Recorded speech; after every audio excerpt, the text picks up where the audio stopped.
Hello friends, I am Dr. Ansari Farzana Veduzama from Department of Chemistry, JT Senior College for Women, Malegaon. Welcome all of you. As we have seen in the previous section, what is mean by the chromatography, what are the types of chromatography, and about the column chromatography. Chromatography are generally divided into two broad classes: adsorption chromatography and partition chromatography. Adsorption chromatography and partition chromatography, these are the two types on the basis of the stationary phase. If stationary phase is solid, at that time the chromatography is called an adsorption chromatography. If stationary phase is liquid, at that time it is called as partition chromatography. A stationary phase always may be solid or liquid, whereas mobile phase may be liquid और the gas. फिर on the basis of the mobile phase, is adsorption chromatography again split into two types: solid liquid chromatography and solid gas chromatography. Solid liquid chromatography की examples हैं column chromatography, thin layer chromatography and ion exchange chromatography. Solid gas chromatography के example है gas chromatography. Whereas partition chromatography again is split on the basis of the mobile phase into two types: liquid chromatography and the liquid gas chromatography. Liquid chromatography में examples है paper chromatography and gel chromatography, whereas liquid gas में gas chromatography. So here today we shall discuss about the paper chromatography. It may be defined as the technique in which analysis of unknown substance is carried out mainly by the flow of solvent on a specially designed filter paper. That means यहाँ पर stationary phase liquid रहेगी और mobile phase भी liquid रहेगी. तो liquid जो stationary phase है उसको एक सॉलिड सपोर्ट के ऊपर जो है हेल्प किया जाता है. सॉलिड सपोर्ट आमतौर से पेपर यूज़ होता है इन पेपर क्रोमेटोग्राफी में. तो पेपर के ऊपर लिक्विड स्टेशनरी फेज को स्प्रेड किया जाता है और उसके बाद क्या किया जाता है कि उसके ऊपर स्पॉटिंग, पहले मार्जिन लाइन बनाई जाती है 1 सेंटीमीटर के फासले पर. पेपर पर क्या होता है मार्जिन लाइन बनाई जाती है और फिर जो कंपोनेंट को हमें आइडेंटिफाई, जनरली पेपर क्रोमेटोग्राफी में you can identify which metal ion is present in the solution. और कॉलम क्रोमेटोग्राफी में हमें आइडेंटिफाई भी कर सकते हैं और सेपरेट भी कर सकते हैं. और पेपर क्रोमेटोग्राफी में you can identify only the which component or which metal ion is present in the solution. So the suppose that again here XY metal ion is present in your component. तो 1 centimetre की margin line बनाने के बाद उसके ऊपर capillary की मदद से वो सैंपल की स्पॉटिंग की जाती है. See in this paper chromatography spotting की जाती है और स्पॉटिंग करने के बाद it is kept into the jar with jar containing the solvent. That means jar में क्या होता है यहाँ पर मोबाइल फेज होती है. तो मोबाइल फेज होती है तो सॉल्वेंट पेपर को जब इसमें हम रखेंगे तो यहाँ पर क्या होगा कि मोबाइल फेज ऊपर चढ़ना शुरू होगा. और ऊपर चढ़ना शुरू होगा मोबाइल फेज. तो सी यहाँ पर सॉल्वेंट फ्रंट ऊपर चढ़ेगा और ऊपर चढ़ने के बाद जो है एक्स और वाई में जिसकी पार्टीशनिंग, जो पार्टीशनिंग समझने के लिए हम बोलेंगे कि जो ज़्यादा सोलूबल होगा स्टेशनरी फेज में उसका मूविंग रेट जो है वो कम होगा और जो कम सोलूबल होगा उसका मूविंग रेट फास्ट होगा. तो जो पार्टीशन हो रहा है ज़्यादा मोबाइल स्टेशनरी फेज में तो वो नीचे रहेगा और जो कम सोलूबल पार्टीशन हो रहा है वो ऊपर आएगा. तो अब देखो यहाँ से यहाँ तक सॉलिड, सॉलिड रेड कलर का दिख रहा है यहाँ पर, सॉलिड रेड कलर का है, पर्पल कलर का है, येलो कलर का है। तो ये क्या है कि सॉल्यूट और मेटल आयन वो है उसका मूवमेंट, और जहाँ तक ये गीला है उसको बोलते हैं डिस्टेंस ट्रेवल बाय सॉल्वेंट और solvent front.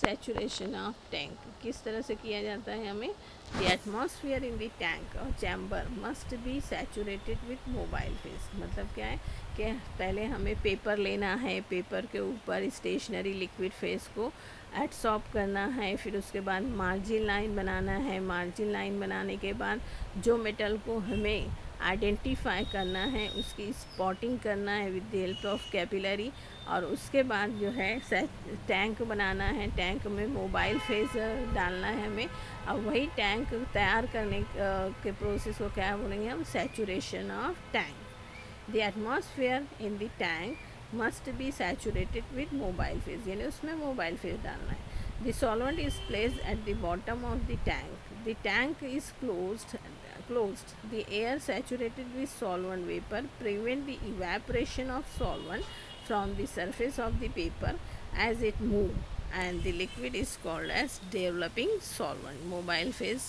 is called as developing solvent.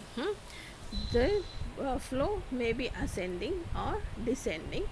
The developing solvent move down by the capillary action as well as by the pull of the gravity.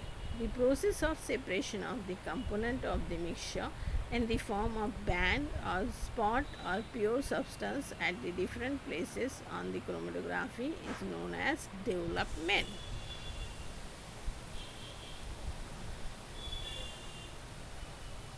See here, this is the spotting.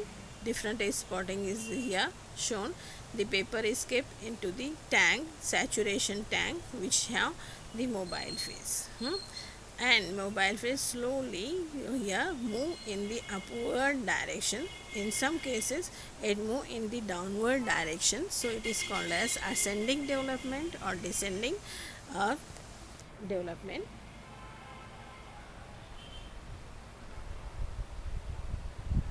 Here descending and ascending development.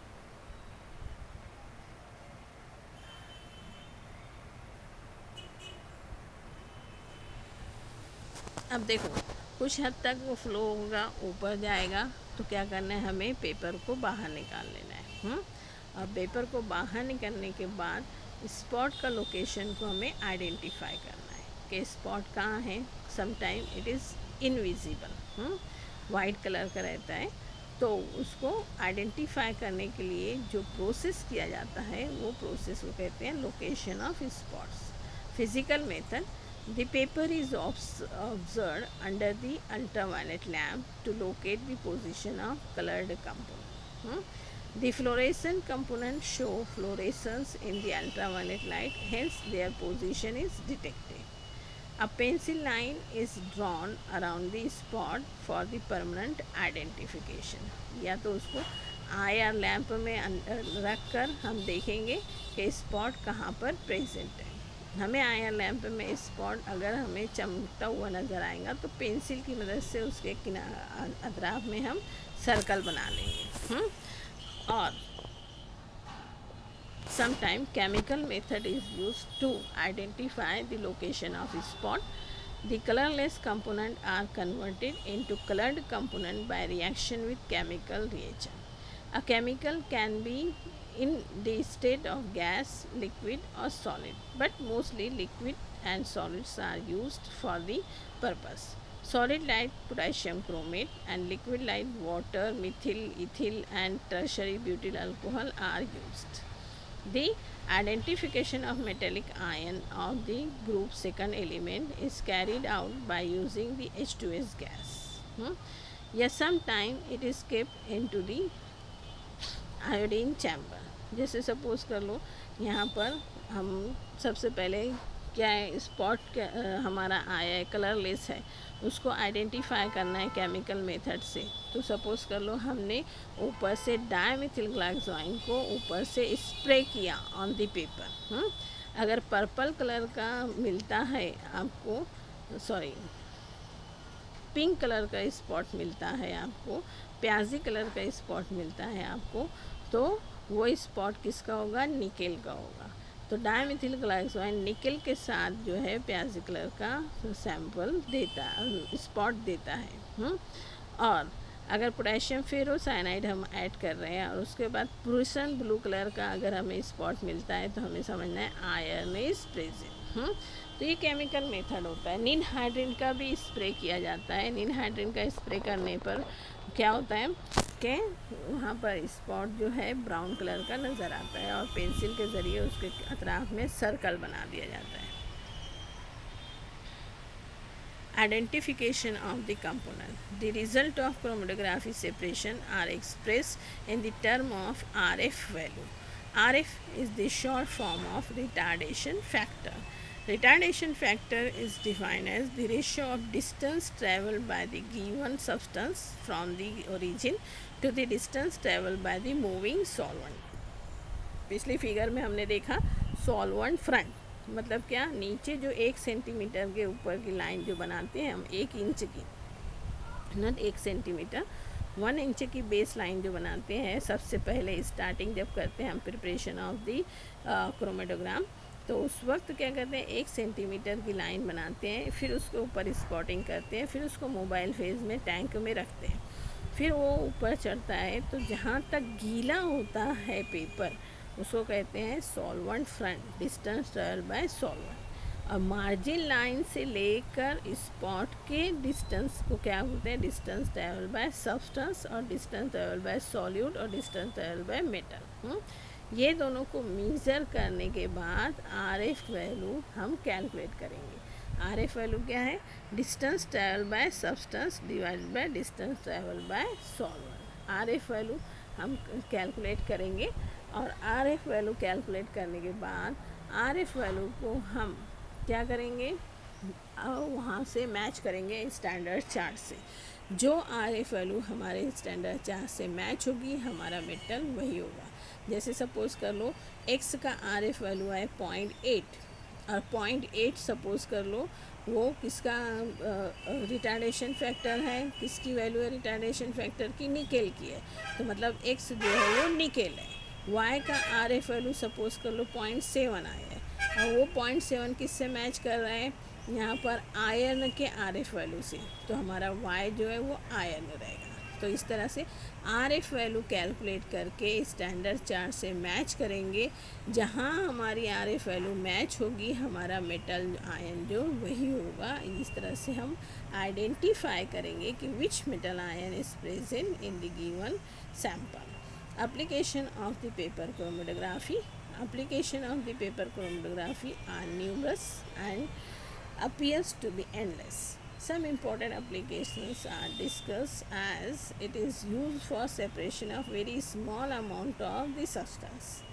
In biochemistry, we often come across very small amount of the complex sample. Here we are in need of a very small amount of the sample for the separation and identification.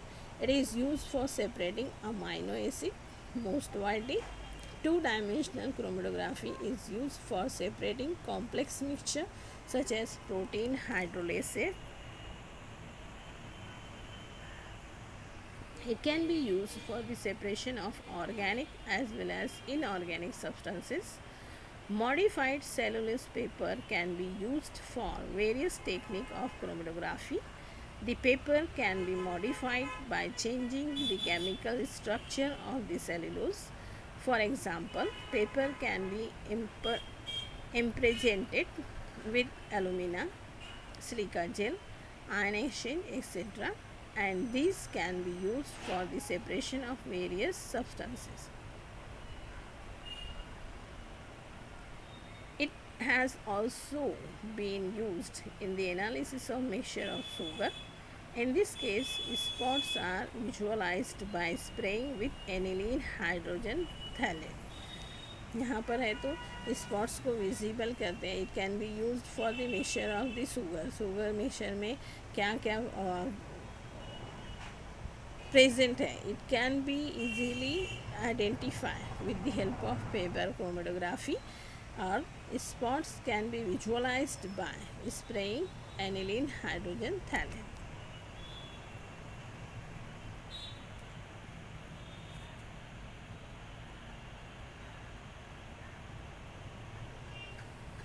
Thin layer chromatography. Thin layer chromatography is the example of adsorption solid liquid chromatography. Adsorption solid liquid chromatography. It is the kind of adsorption chromatography. The chromatography using this thin layer of the adsorbent is spread over a glass plate. Alumina plate or plastic plate is called as thin layer chromatography. It is similar to paper chromatography except that stationary phase is a thin layer of finely divided adsorbent on the plate, and the solid used in column chromatography can be used as the stationary phase. Hence, thin layer chromatography is called as open column chromatography. Thin layer chromatography adsorption chromatography है.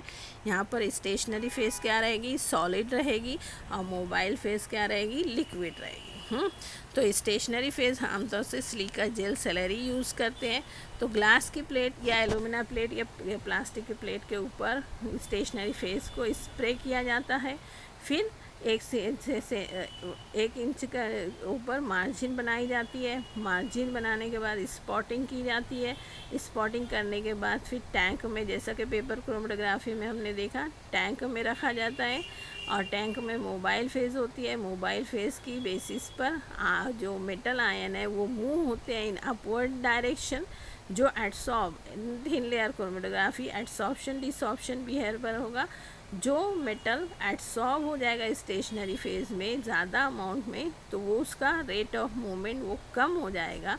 और जो एडसॉर्ब कम होगा वो mobile phase के साथ easily run होगा. तो एक एडसॉर्ब होगा, दूसरा मूव होगा मोबाइल फेस के साथ. इसीलिए यहाँ पर एडसॉर्प्शन डिसॉर्प्शन बिहेवियर पर जो है मूवमेंट होगा. और after that movement adsorption desorption behaviour के ऊपर मूवमेंट होगा. फिर up to the certain height जब सॉल्वेंट चढ़ जाएगा तो प्लेट को बाहर निकालना है. बाहर निकालने के बाद फिर प्लेट को जैसे ही जहाँ तक वो गीला होता है तो उसे कहते हैं डिस्टेंस ट्रेवल बाय सॉल्वेंट और सॉल्वेंट फ्रंट. वहाँ पर कैपिलरी की मदद से निशान लगाना है. और with the help of the physical और केमिकल मेथड स्पॉट्स को विजुअलाइज करना है. और फिर डिस्टेंस मेज़र करना है, मार्जिन से लेकर डिस्टेंस ट्रेवल बाय सॉल्यूट, और फिर मार्जिन से लेकर डिस्टेंस ट्रेवल बाय सॉल्वेंट. और आरएफ वैल्यू कैलकुलेट करना है. आरएफ वैल्यू कैलकुलेट करना है. फिर आरएफ वैल्यू कैलकुलेट करने के बाद वो आरएफ वैल्यू को मैच करना है with standard chart. Standard chart से मैच करने के बाद